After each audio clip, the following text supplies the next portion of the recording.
Hello, আসসালামু আলাইকুম। মাইন্ডট্রিটের পক্ষ থেকে এই কোর্সে আপনাদের সবাইকে স্বাগত জানাই। মাইন্ডট্রিট হচ্ছে মেন্টাল হেলথ সার্ভিস প্রোভাইডার অথবা কাউন্সিলিং সেন্টার। মাইন্ডট্রিট যেসব বিষয়ে সেবা প্রদান করে থাকে তার মধ্যে psychological counselling, depression and stress management, career counselling, couple counselling, family psychology, children and school psychology, industrial and organisational psychology, behavioural and cognitive psychology. আজকে আমি কথা বলবো কাপলস কাউন্সিলিং এর এই সিরিজের নতুন একটা ভিডিও নিয়ে আর একটা টপিকস নিয়ে। আজকে আমাদের টপিকসটা হচ্ছে, আমরা এর আগে আলোচনা করছিলাম রিলেশনশিপ অ্যাজ সিস্টেম। সিস্টেম হিসাবে রিলেশনশিপটা কি, বা রিলেশনশিপটা সিস্টেম, আমরা রিলেশনশিপটাকে একটা সিস্টেম হিসেবে বলতেছি।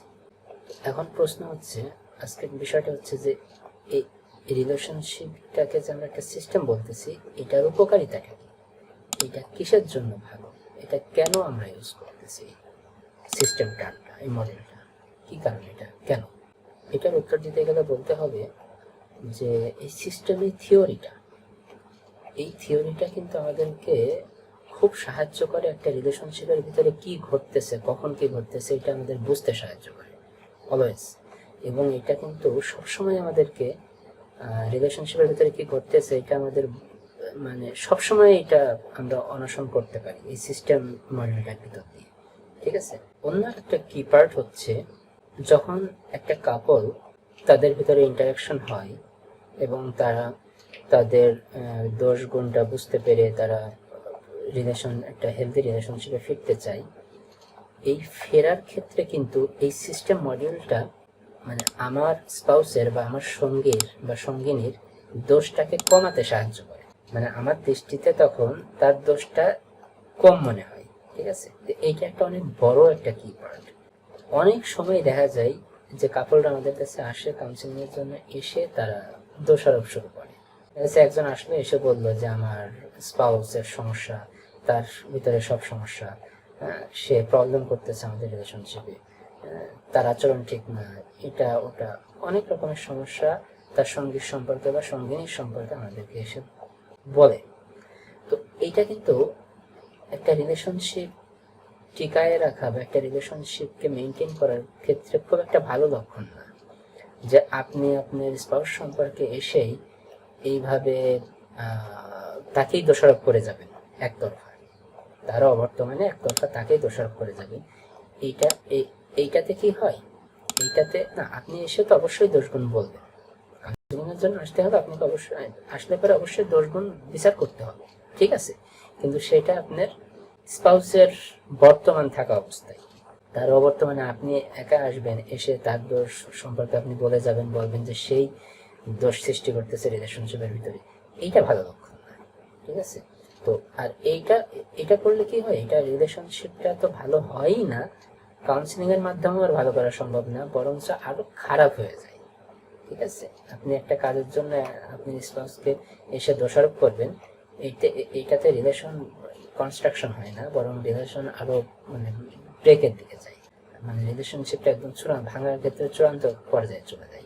ঠিক আছে, অনেক সময় আমাদের কাছে কাপল আসে, কাপল আসার পরে সে বলে যে আমার স্পাউস বা আমার সঙ্গী বা সঙ্গী আমার সাথে চিট করতে, তো এখন আমি কি করব? বেশিরভাগ কেসগুলোই এমনই হয়ে থাকে।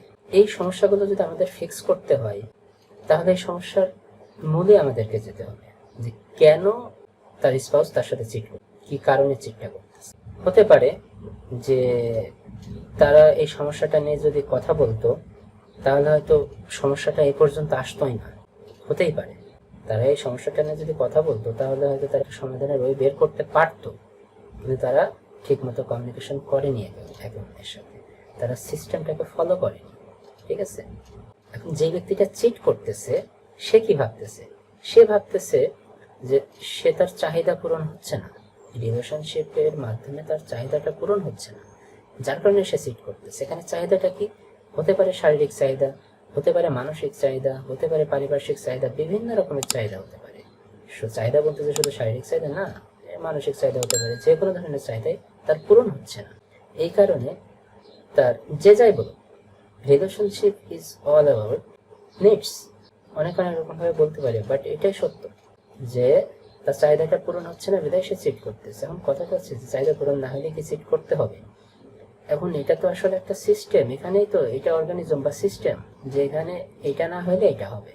হ্যাঁ, এটা এটা ন্যাচারালি হয়ে আসতেছে, ঠিক আছে। এখন ওই ব্যক্তিটা যেহেতু তার চাহিদা পূরণ হচ্ছে না, এখন সে আসলে রিলেশনশিপটা নিয়ে এতটা বেশি বদার না।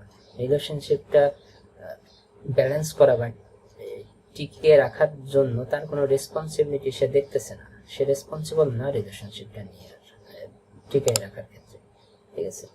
তো এই সমস্যাটা বুঝতে গেলে কিন্তু আমাদের শুধু একটা প্রবলেমের দিকে চোখ দিলে হবে না, আমাদেরকে হোল প্রসেসটা দেখতে হবে। সে চিট করতেছে শুধু এতটুকুই না, কিন্তু সমস্ত প্রসেসটা দেখতে হবে যে কেন চিট সে করতেছে, প্রবলেমটা কোথা থেকে আসতেছে, এইটা আগে বের করতে হবে। এবং কাউন্সিলিং এর ক্ষেত্রে এটা কিন্তু খুবই, বিশেষ করে এই এই পারিবারিক যে সমস্যাগুলো, দাম্পত্য কলহ, এই সমস্যায় কিন্তু খুব ইম্পর্টেন্ট কাপলদেরকে উভয় কাউন্সিলিং নেওয়া। যখন কাউন্সিলিং করা হবে তখন উভয়ের উপস্থিতি থাকাটা খুব বেশি জরুরি। একজন আসলো, যার সমস্যা সে আসলো, সে এসে কাউন্সিলিং করে গেল না, এটাতে সমস্যার সমাধান হবে না। সমস্যার সমাধান করতে হলে উভয়কেই আসতে হবে। এটা এমন না যে যে সমস্যা করতেছে সে আসলে তাকে ব্লেম দেওয়া হবে, তার সাথে ঝগড়া করা হবে, দুইজন একসাথে বসলে ঝগড়া করবে না।